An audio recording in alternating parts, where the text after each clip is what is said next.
Hi guys, magandang hapon. Welcome back po dito sa Gandara SRU. Andito na naman po ako ay nagmamaganda ninyong tagahatid ng balita para magbigay ng latest update na naman patungkol po sa TVJ, sa Itbulaga, and showbiz happenings. And for today's video, ang ating pag-uusapan ay patungkol nga po dito sa Tape Inc. at tahanang pinakamasaya na usap-usapan ngayon sa social media na kung saan magsha-shutdown na. So last day na nga po ng airing nila kahapon base po sa latest update na kung saan ay kinumpirma nga po ng ibang mga TVJ vloggers na last day na talaga ng tahanang pinakamasaya. Kaya pala meron pong iyakan na nagaganap sa studio.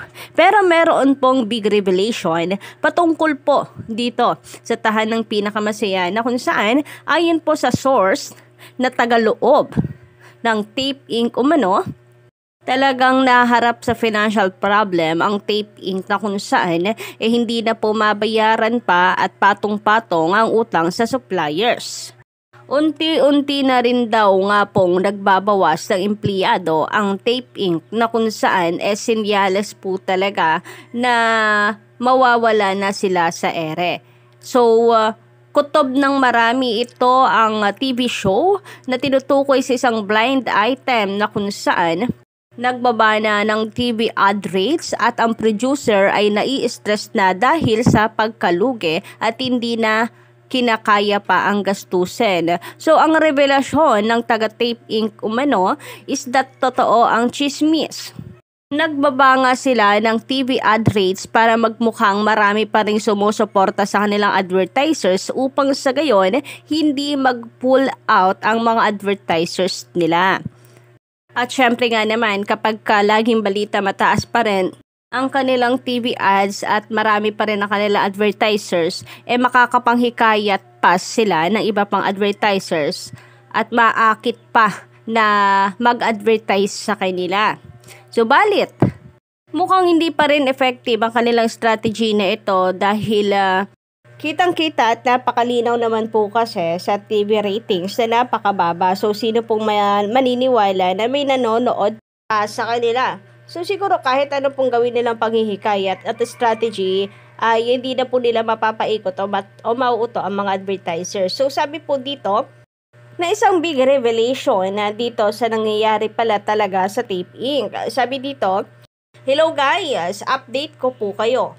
Ayon sa friend kong source, ayon mismo sa kanya kasi nasa loob siya mismo ng Tape Inc. Araw-araw daw sila may meeting kung ano ang pwede nilang gawin para tumaas ang ratings nila.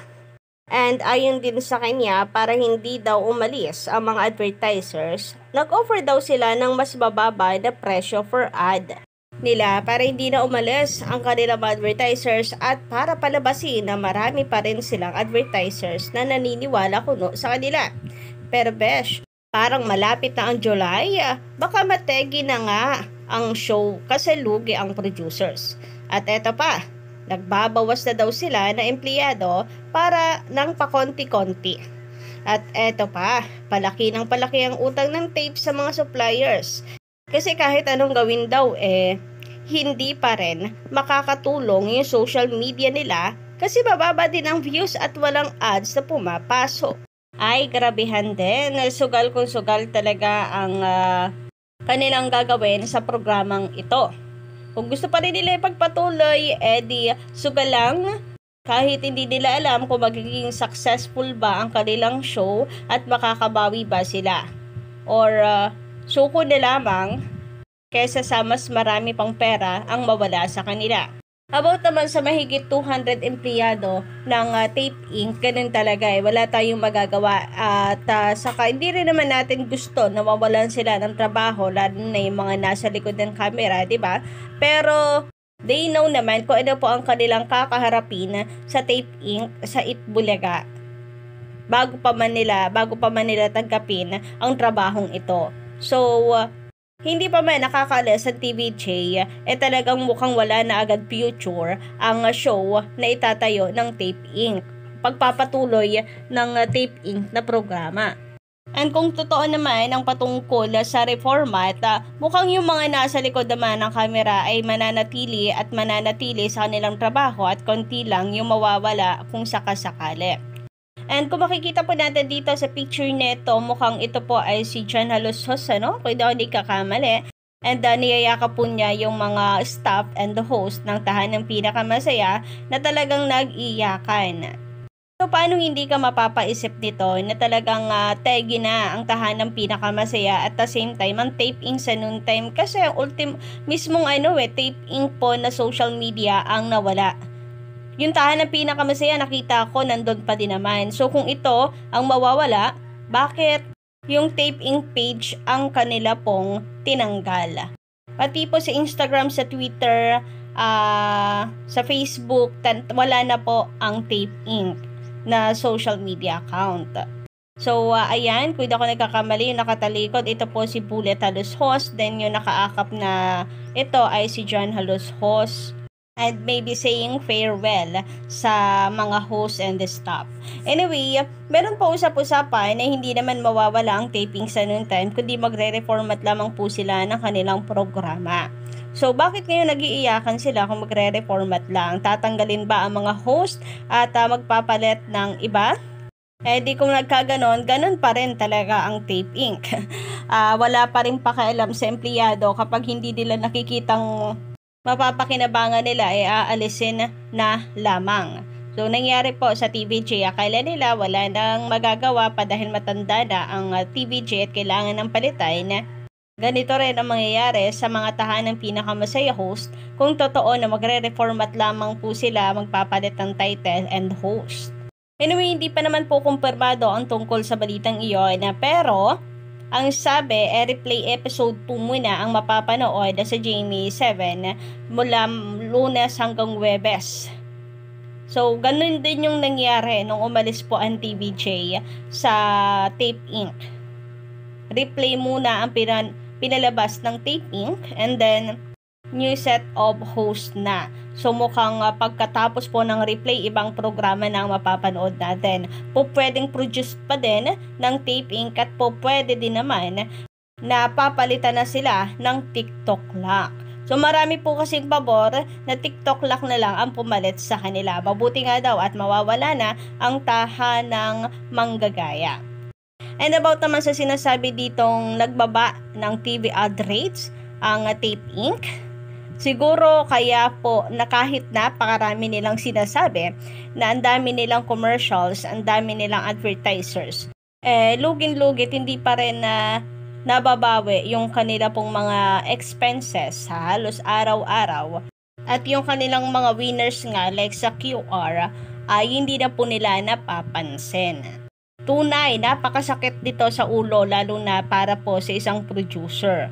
So ngayon, ang tanong, mababawi pa kaya nila ang titulong Itbulaga at ipagpapatuloy pa rin kaya nila ang pagbawi sa titulong Itbulaga or iiwan na lamang nila ito? Tanggapin na ang Itbulaga ay para sa TVJ. Pero nag-file na po sila ng application sa IPO.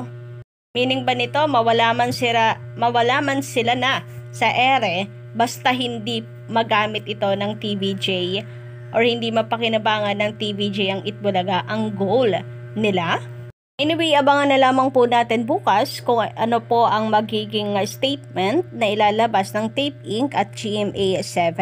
Since hindi po klinaro nila Paulo Quintis and Isko Moreno kung ano ang mangyayari sa Tahanang Pinakamasaya, palaisipan pa rin kung totoo na magsha-shutdown na sila. At malalaman lang po natin yan paglabas ng statement ng Tape Inc. at GMA7. So, sabi tuloy na ibang netizens, grabe naman itong sila Yorme at si Paulo. Nagbigay pa ng palaisipan. Hindi na lang idirektang sabihin na tapos na sila, last day na nila at ibang programa na. Anyway, sa Lunes, magkakaalaman naman po yan, Collegiate Records, Siyempre, replay episode muna ang Tape Inc.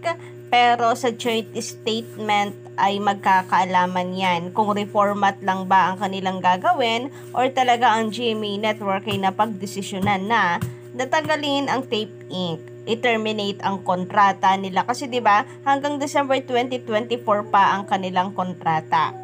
So, kung utang naman ang pinag-uusapan, ka-legit na regards, sabi po ng iba, malaki rin ang chance na may kinalaman ang 800 billion na pagkakautang ng Tape Inc. sa GMA7, lalo na kung nakikita ng GMA na mukhang walang pag-asa ang kanilang programa. So, yun lang po muna guys sa ating update. Don't forget to click the subscribe button and notification bell para po sa iba pang mga balita.